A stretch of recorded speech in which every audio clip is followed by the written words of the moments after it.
నమస్కారం. RTI 9 news కి స్వాగతం.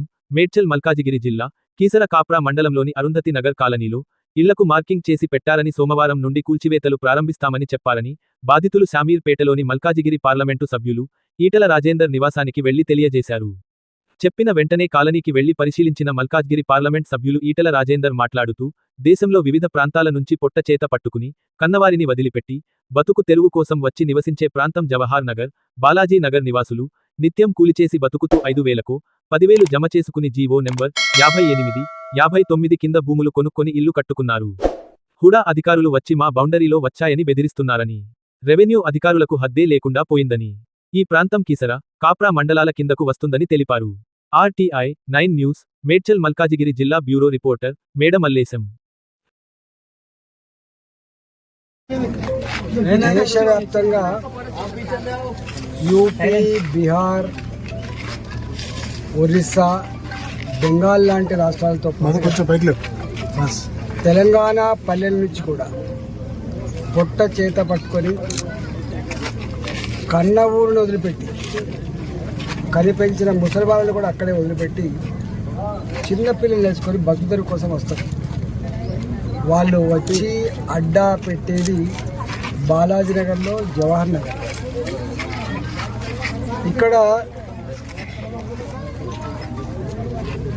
5,000కో 10,000కో నెలకు జీతాల మీద పనిచేసేవాళ్ళు, ఇళ్లల్లో పనిచేసేవాళ్ళు, ఎలక్ట్రిఫికేషన్ కోసం, ప్లంబింగ్ కోసం అనేక రకాల పనులు చేసి జీవించే వాళ్ళు.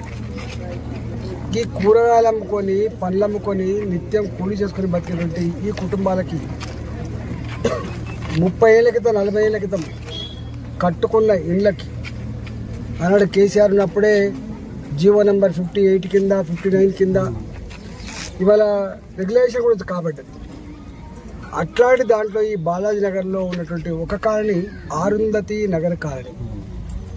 ఈ అరుంధతి నగర్ కాలనీ 30 ఏళ్ల క్రితం ఇక్కడ నిర్మాణం అయితే ఇక్కడ హుడా అధికారులు వచ్చి మా బౌండ్లోకి వచ్చిందని చెప్పి బెదిరించుకున్నారు. ఇవాళ రెవెన్యూ అధికారులు అయితే దానికి అద్దే లేదు. ఈ ప్రాంతం కీసర మండలానికి, కాప్రా మండలానికి వస్తుంది. ఇక్కడ ఎంత నెక్సెస్ అంటే, ఎంత సంబంధాలు ఉంటాయంటే MRO గారు, RI గారు, ఇక్కడ కొంతమంది సమాచారం ఇచ్చేటువంటి బ్రోకర్లు, వాళ్ళు ఏ రూపంలో ఉన్నా ఎవడైనా ఇల్లు పాత తిప్పి కట్టుకున్నా, కొంచెం ఎక్స్పాండ్ చేసుకున్నా, లేదా కొంత పాతది జాగా కట్టుకోకుండా మిగిలిపోయిన దాంట్లో కట్టుకున్నా కూడా వాళ్ళకు 50,000 రూపాయల నుంచి 2 లక్షల రూపాయలు చేతులు తడిపితే తప్ప, అంటే రక్తం తాగుతున్నాడు అనుకో, పేదల రక్తం, ఈ 2 లక్షల రూపాయలు వసూలు చేసి ఇక్కడ ఇళ్ళలో డబ్బులు కనిపించకపోతే వాళ్ళు నిర్మించుకున్న 30,000, 50,000, లక్ష రూపాయలతో కట్టుకున్న ఇల్లు కూలగొట్టేటువంటి పద్ధతి ఉంది. నిన్న ఇక్కడ హుడా వాళ్ళు వచ్చి ఇది ఇక్కడ దాకా మాది వస్తుందని చెప్పి వాడు మార్కింగ్ చేసిపోతాడు. ఇక రెవెన్యూలో వచ్చేమో మేము సోమవారం రాబోతున్నాం, ఒక 100 ఇళ్ళైనా కూలగొడతామని చెప్పి వచ్చిందంటే ఇవాళ వీళ్ళు ఎంత మూర్ఖులో, ఎంత దుర్మార్గులో, పేదల రక్తం ఎంత తాడా సిద్ధపడరో, మరి ప్రభుత్వం ఏం చేస్తుందో, సోద్యం చూస్తుందో తెలుసుకోవడానికి కోసం వచ్చింది. ఇక్కడ నేను ఒకటే హెచ్చరిస్తా ఉన్నా, ఇవాళ కలెక్టర్ గారితో 50-100 సార్లు మాట్లాడి ఇప్పటికే ఈ బాలాజీ నగర్ ఇవాళ కదా, ఇవాళ నువ్వు పుట్టుకున్నప్పుడు ఇక్కడ బాలాజీ నగర్ ఉన్నది, ఇక్కడ విజిట్ చెయ్యి, వాళ్ళ సమస్యలు ఏందో శాస్త్రంగా పరిష్కరించు, ప్రతి నిత్యం జలగల్లాగా వీళ్ళ రక్తం తాగే పరిస్థితి చేయొద్దు అని చెప్పి చాలాసార్లు చెప్పినాం.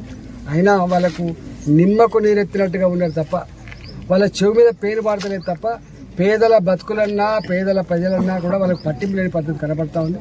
నేను తప్పకుండా రెవెన్యూ మంత్రి గారితో కూడా చివరిగా మాట్లాడే ప్రయత్నం చేస్తా. మంత్రి గారితో కూడా మాట్లాడే ప్రయత్నం చేస్తా. ఒకవేళ కనుక పిచ్చి పని చేసి ప్రభుత్వం పేదల జోలికి వచ్చి ఇల్లు కొనగొడతా అంటే బీ కేర్ఫుల్ అని చెప్పి హెచ్చరిస్తా ఉన్నా. నేను ఇక్కడ ఎంపీగా ఉన్నా, నేను ఎంపీగా ఉన్నా. ఈ పేదలు 50 గజాలలో, 60 గజాలలో, కంపు వాసనలో ఇలా నిజంగా నాలాంటి కుటుంబం పుక్కడికి 10 ఎకరాలు ఇచ్చినా కూడా ఇక్కడ ఒక ఇల్లు కట్టుకునే పరిస్థితి ఉంటుంది. అంటే గంత దీనమైన బతుకులు బతికేటువంటి ఈ పేదలు ఎక్కడో యూపీలో ఉన్న గోరఖ్పూర్ నుంచి వచ్చి ఇక్కడ బతుకుతున్నారు, అరుంధతి నగర్. ఎక్కడో బీహార్లో మారుమూల ప్రాంతాల్లో ఉన్న వాళ్ళు బతుకుతున్నారు. ఎప్పటి నుంచి ఉన్నారమ్మా అంటే మేము 25 ఏళ్ళుగా 30 ఏళ్ళుగా ఉంటున్నారు. ఏం చేసి బతున్నామంటే అంత చిన్న చిన్న పని చేసి బతా అంటున్నారు. ఇవాళ ప్రజల మీద పేదల మీద బ్రోకర్లు రెవెన్యూ అధికారులు ఇలా డబ్బులు తింటున్నారంటే ఇక వాళ్ళు ఎట్లా మనుషులు, వాళ్ళు ఎట్లా పరిపాలన చేస్తున్నారో అర్థం కావట్లేదు. తప్పకుండా దీని మీద కలెక్టర్తో మళ్ళీ మాట్లాడే ప్రయత్నం చేస్తా, అదేవిధంగా రెవెన్యూ మంత్రి గారితో మాట్లాడే ప్రయత్నం చేస్తా.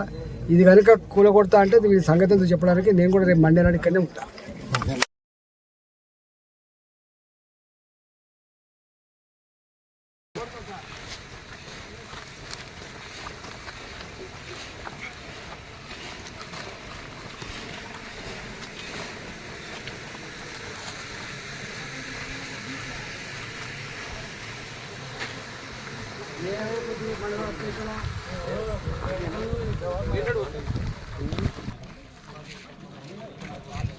అదే సార్ రైట్.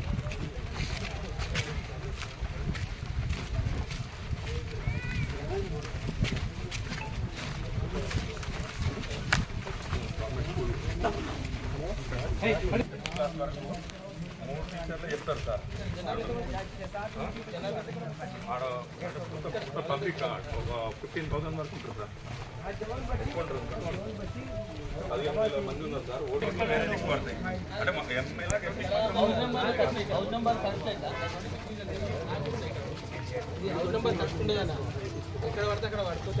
కార్పొరేటర్లకు 5,000 ఓట్లకు మా ఒక డివిజన్ సార్ మాది.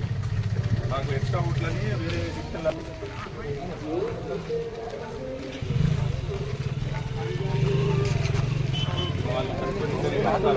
జాబ్ కాదు పాత్రలే ఇక్కడ జాబ్ దగ్గర అవుతా అని చెప్పేసి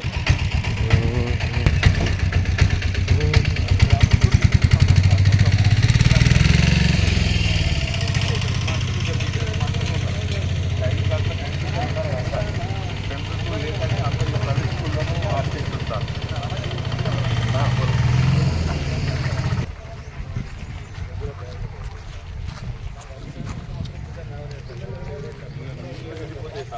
మొత్తం నీళ్ళు సార్ మొత్తం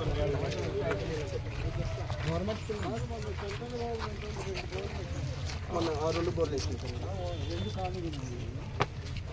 హ్యాండ్ పంపు ఇచ్చి దీనిలో మోటార్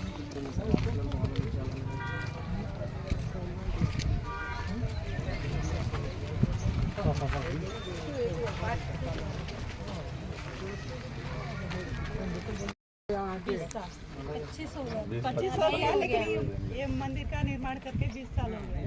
आपका मकान किधर है? बस्ती में. बस्ती में. तो आपका हस्बैंड क्या काम करता है? आपका अपना छोटा मोटा दुकान है भैया, उससे ही गुजारा करते हैं. आपका अकेले का नहीं, सब लोग का क्या करते हैं? पेंटिंग वगैरह సిటీలో పనిచేసే లేబర్ అంతా ఇక్కడ బట్టల దందా కూడా చేసుకుంటారు. 500 కుటుంబాలు ఉంటాయి సార్ దగ్గర. मकान बने आप लोगों को?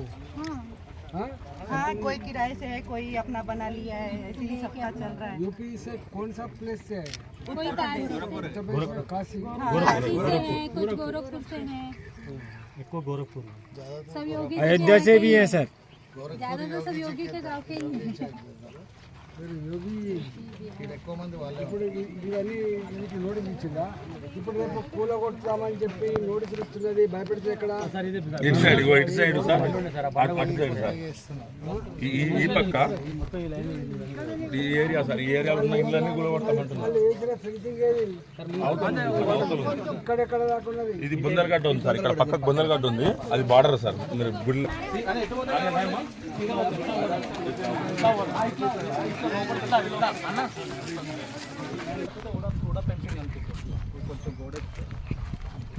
కిందకి బుందర్గడ్డ ఉంది సార్.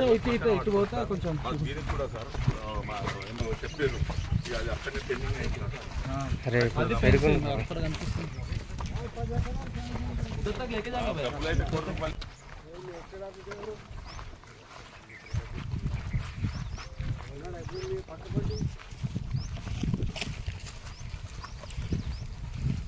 సరఫరా ఇప్పుడు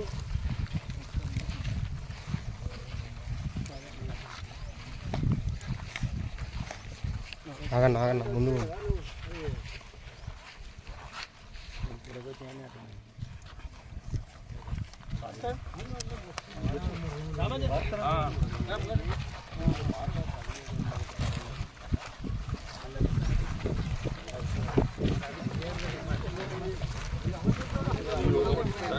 ఓపెన్ ల్యాండ్ మాకు సంబంధం లేదు సార్. ఇది ఇగో మా బస్సు అక్కడ నుంచి తీస్తాం అట్లా అని అక్కడ నుంచి తీసుకున్నది కూడా టెన్షన్గా ఉంది. అవతల అటు సైడ్ వచ్చి ఇప్పుడు ఆ గుడి తీశారు అక్కడ అమ్మవారి గుడి. ఆ గుడి ఖర్చులు ఆ స్తంభం ఉన్న ఖర్చులు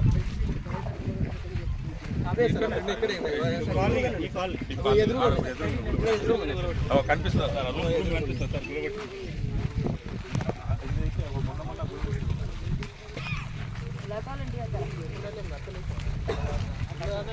రెవెన్యూ బోర్డు పెట్టింది సార్. ఈ ల్యాండ్ కోసం అంటే బోర్డు పెట్టిండ్రు. మేము గ్రౌండ్ కానీ పిల్లలు ఆడుకోవడానికి కూడా స్థలం లేదు సార్, ఆట స్థలం లేదు. దానికోసం కూడా కలెక్టర్ వాళ్ళకి ఇచ్చినాం సార్, ఇది అర్జీలు ఇచ్చినాం. ఎవరు పట్టించుకోలేదు సార్. అదైతే చూస్తారు రెవెన్యూ ఆ ఇల్లు ఈ రోడ్ నుంచి యువతల మన గులబట్టికి వస్తే మేము అందరం మాట్లాడతాం సార్. అటువంటి ఆపినాం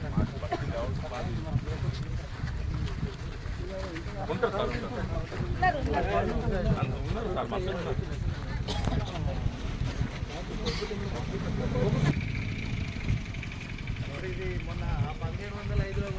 అవును సార్. ఇది అందులో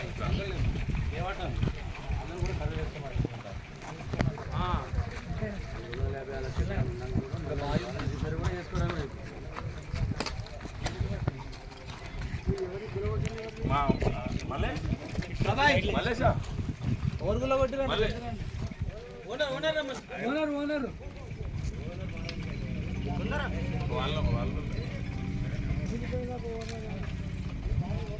ఓరుగులో కొట్టిరా అదేనా చెప్పండి. ఇచ్చేమిడి మన రెవెన్యూలు ఆర్ఐ కాదు మీడియా వాళ్ళు కంప్లైంట్ ఇస్తే ఆర్ఐ మీడియా వాళ్ళు 220 మంది ఉన్నారు. మంది ఉన్నారు వాళ్ళు